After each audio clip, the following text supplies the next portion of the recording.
Hey guys, welcome to Alchemy Stars video.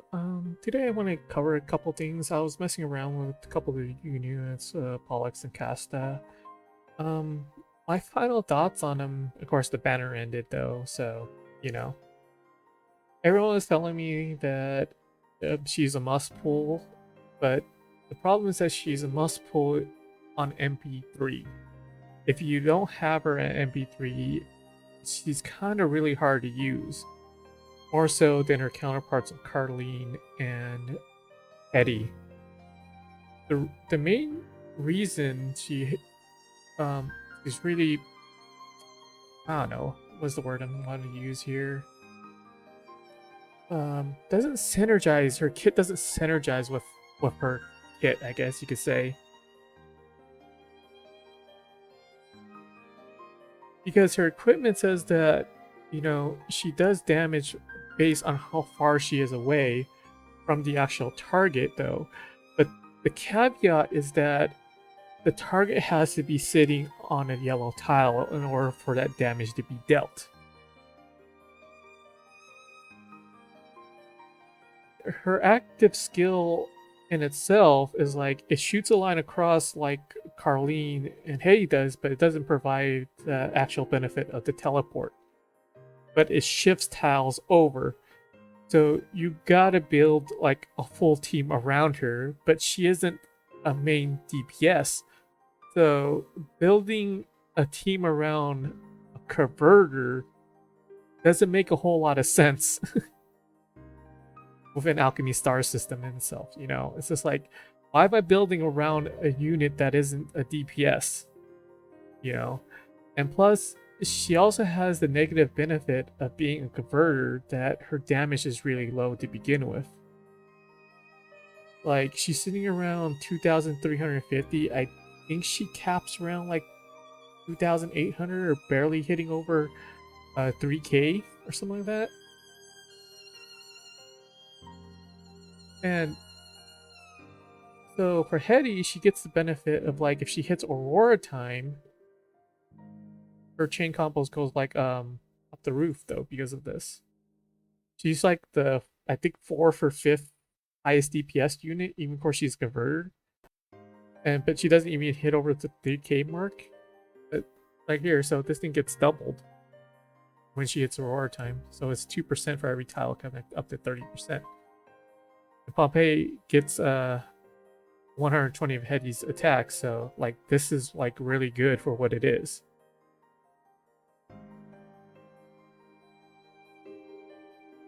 And same thing for Carlene. Like her benefit is that when she uses her active skill, it gets a pierce on her normal. And then for every tile that she just travels across, she gets 0.5 up to 10%. So this also gives like a 10% boost. So they're all well hitting over like the 3k mark, what you kind of want as like a sub DPS unit.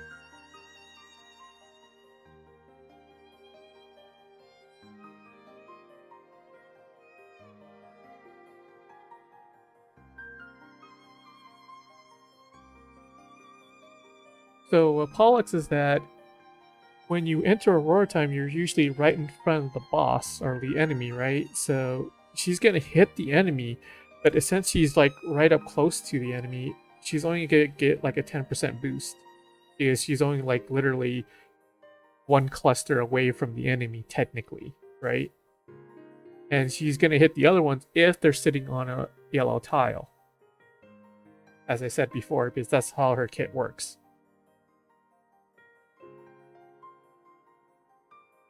Personally, for me, she wasn't really a must pull.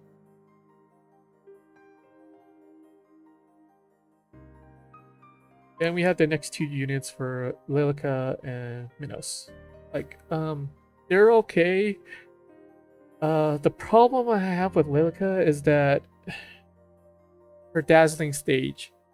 So she's gonna recast it every single time she does her chain combo or whatever. So even of course it's a 2, 5, or 9 cluster, that means it's always gonna get allocated somewhere.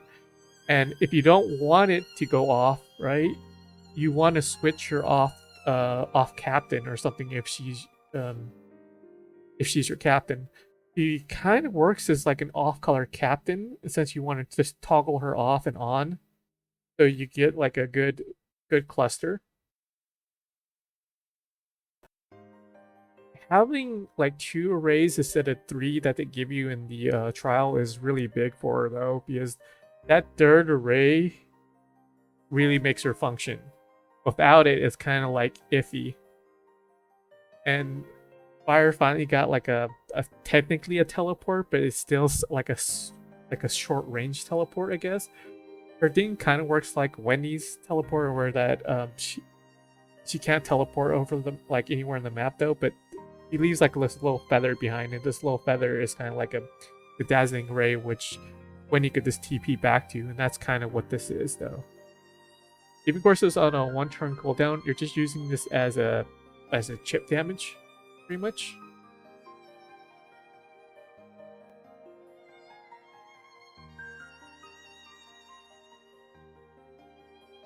And I don't like this wording that they said that's like at the end round deals true damage equal to the range shield. Shield to all enemies within the dazzling array. Couldn't they say it ignores defense? So like the wording of like true damage, like is this a new mechanic or something like that? I'm pretty sure true damage is just ignores like all defense, right? Even of course it says that though. I was testing it on this boss over here in Old Seal. This one right here. So this boss right here for the Annihilator, if you don't know, is like he completely ignores all active skill damage or ending skill base. So I was thinking like, okay, since her shield is technically true damage, it should pierce right through it, right? No, that isn't the case. It's just he still blocks it.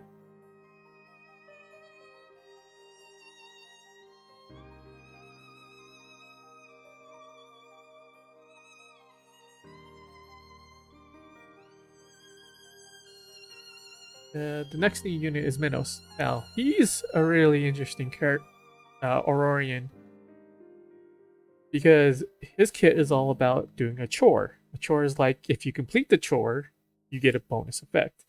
And his chore is that you start out with 33 mortal marks, and it's -1 for every single time that he travels across an enhanced tile. So he loses 1 stack, and once he loses all 3, he enters this like a berserker state, pretty much, and he deals like more damage. His combo skill is kind of like Fleurs, in the sense that if there's only one enemy on the field, he'll basically double tap it. But when you're in berserker, it still counts as full, so you're just constantly double tapping the enemy every single time. On this one, it's halved though, so you get like on full, I think it's like 180, so you get 90% of his damage on the second one. Kind of makes me wonder if I add him with Louise, will this do like technically 4x then? 4x damage?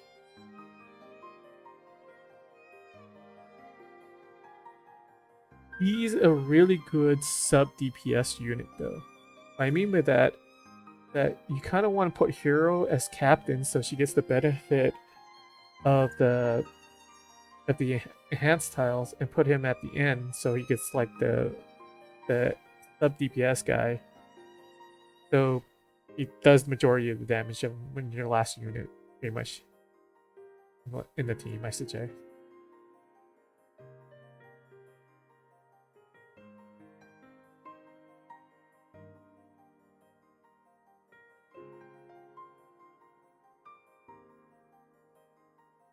Just go to Elysium and I'll show it off right now.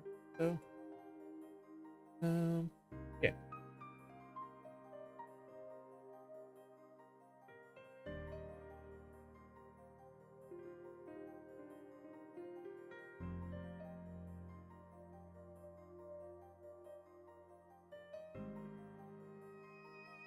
And let's put in Minnows.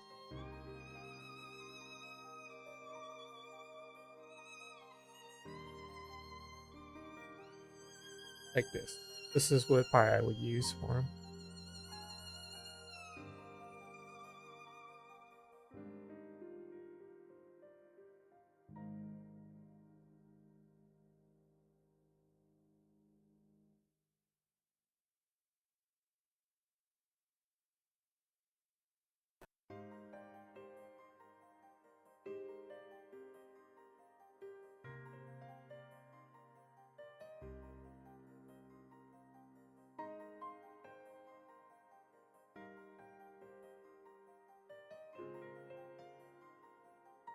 Okay, so what I want to do is just use it as just damage. There's no knockback though, it's because of how the boss works on this one. One.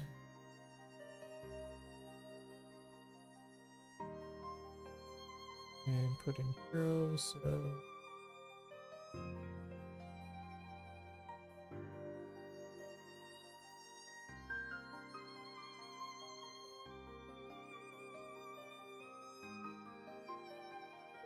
And let's do this and see how it functions.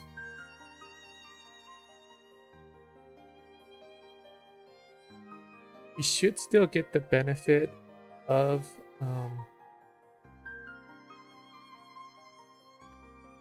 yeah, see? So his counter still goes down, and of course heroes the lead, and hero benefits off the enhanced tile, so that's one of the things you could use for it. Like, you don't have to run him as a main DPS as your captain slot.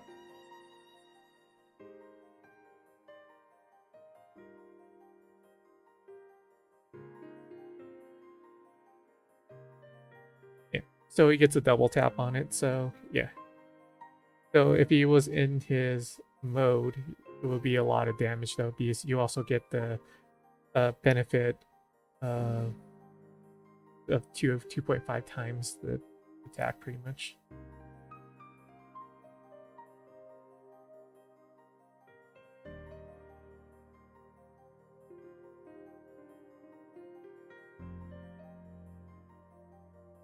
And there's 2 more stacks there.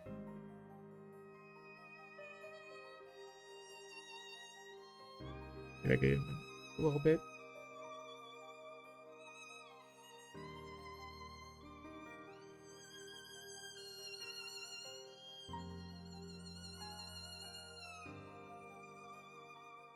Yeah, this is just free chip damage every single turn, so it's kind of nice.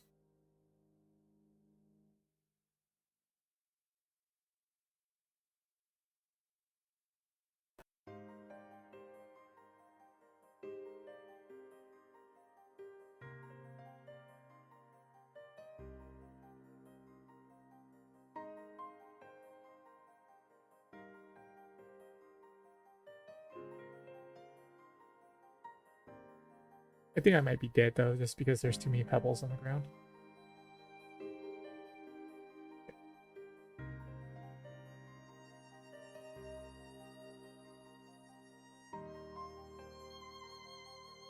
Nope, still alive. And this is pretty much GG right here, so...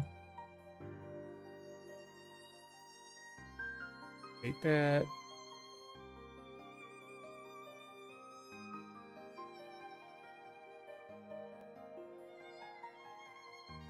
That hero pick it up. But yeah, he's prone for like prolonged battles, so the longer that the battle goes on, the more enhanced talents you get, and pretty much all that other stuff. I need that extra. Yeah, this should be good enough. And for every also enhanced tile that you run over, it also triggers Minos' passive. So, and I guess I should say that if you run it over, it should still be the same.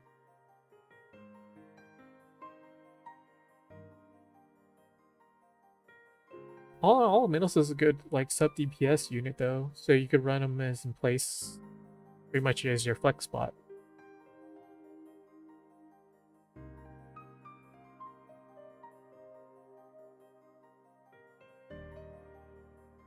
So the thing is, should you pull on this?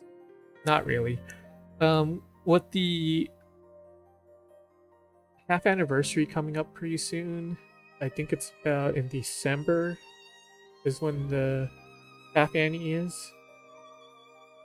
Technically, it should be like January 1st is when the half annie goes, but they'll start announcing all the stuff in December.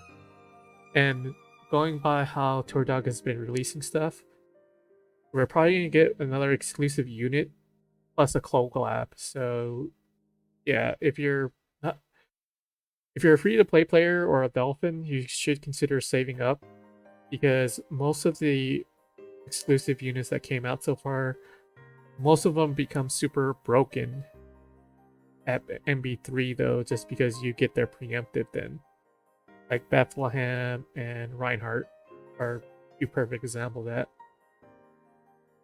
The collab units in itself haven't been really that great.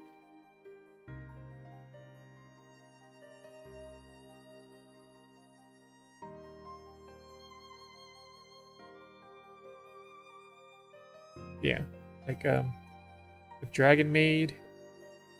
None of them are really meta. Taro's usable. Lucoa is like she fits a very niche spot though because of her defense down on her active that she has. The other three are like I've never seen anybody use them for any sort of clearing though. And I want to stress this though, when people use it for clearing, they usually use it with one unit plus 4 overpowered units. And when you use it like that, the 5th unit that you always put on your team is kind of like a support unit or a flex unit that, you know, you just put in there just because. Like they're more or lessly of the like the content in the game. You could probably just clear the thing with 4 units though. The 5th one is just extra, pretty much. Same thing for the Persona characters. I saw the tier list. They rated Joker as an S tier. The same thing for Queen and Fox. But it's like, if they're S tiered, people should be using them a lot more in like content clears and stuff like that. And they fit like a very niche spot in the sense that Fox is a water. If you have Azure or any other major water DPS, are you gonna really replace them with Fox? The same thing for Queen. Queen, you know, is an thunder element, which we have Requiem and Michael, really two strong DPS units though. She might be usable in the future if the Floor of the Abyss gets like more and more stages added on a thing where we actually have to stuff a bunch more characters into those slots to fill them out. And same thing for Joker. Joker is kind of like a sub DPS unit that you want like as the 5th slot on your team or like the 5th unit.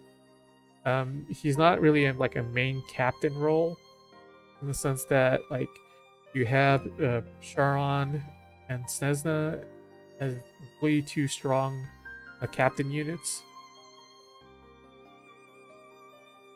And you probably just fit in Joker right at the end, like your 2 converters / supporter or 3rd converter, and just toss him in there just because.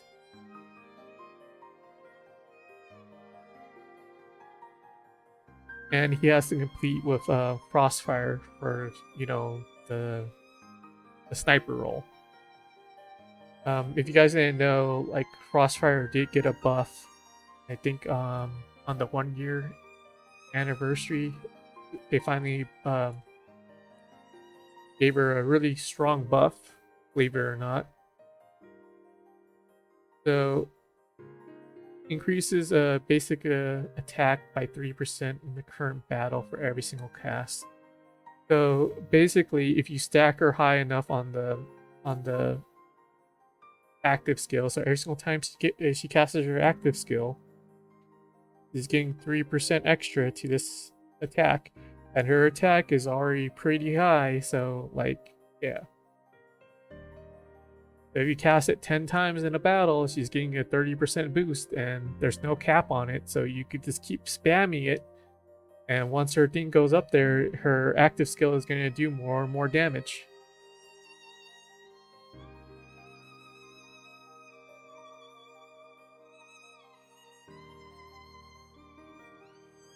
Yeah, so she's probably my next unit, or next legendary Warrior that I'm gonna max out. Yeah. Also, it's a mistake to actually put Requiem at max breakthrough. This defense ignore for every one viz spent. It doesn't really help out that much, to tell you the truth.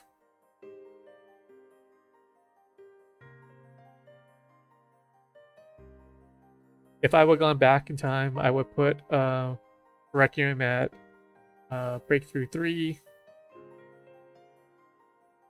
Minos will be the first unit to fully max breakthroughs, just because of our last one is he gains a 30% chance to do 15% more damage on her chain combo, and a 1% chance to trigger per viz. So if you have like a high stack on her, he's gonna always trigger this. So at like I think around 70 stacks is 100% though, and she'll gain that thing like towards the end of the round. So you usually just want to stack up viz anyways until it's the last round, or like if you're for sure getting killed the boss, you just launch it out, you know.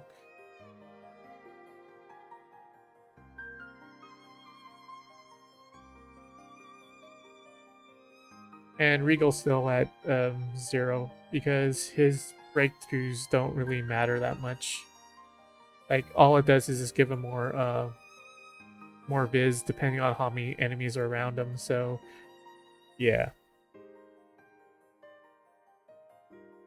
And this doesn't really make any sense for his third one technically though, because when you use his active seal, you're gonna go all in on it anyways. So I guess this helps to build it back up if there's a lot of enemies around.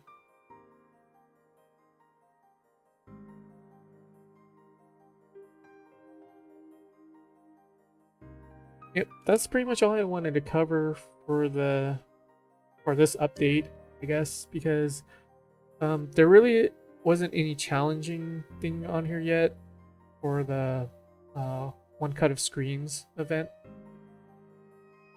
We have the stone training thing coming out next week, so I'll probably run through that and put a video together for the hard stages or the extreme stages for you guys. And if there is a challenging mode that comes out here, I'll probably do the last few stages, I guess. Because I expect them to do something with the new boss that they enter, because this is a new boss technically for the game, so they usually like to put a harsh mode of the boss that they just introduced into like into a challenge mode. And I'm pretty sure it's gonna be covering something over here though. Like yeah, this camera action thing was kind of whatever. It's just to build like a new thing. Like if you're here for the summer event, that's pretty much what it was. And this is the same thing for the set construction time.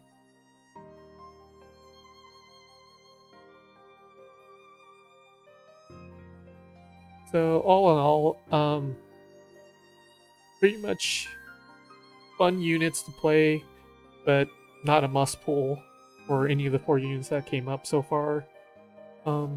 Yeah, to save up for the anniversary and the next potential collab that's coming out in the half year though, because that seems like Tordog's pattern so far, which is every 6 months for the half annie and anniversary exclusive unit plus a collab. And I'm expecting them to do something very similar to the upcoming 1.5 anniversary sometime in January. See you guys and catch you guys next time. Bye.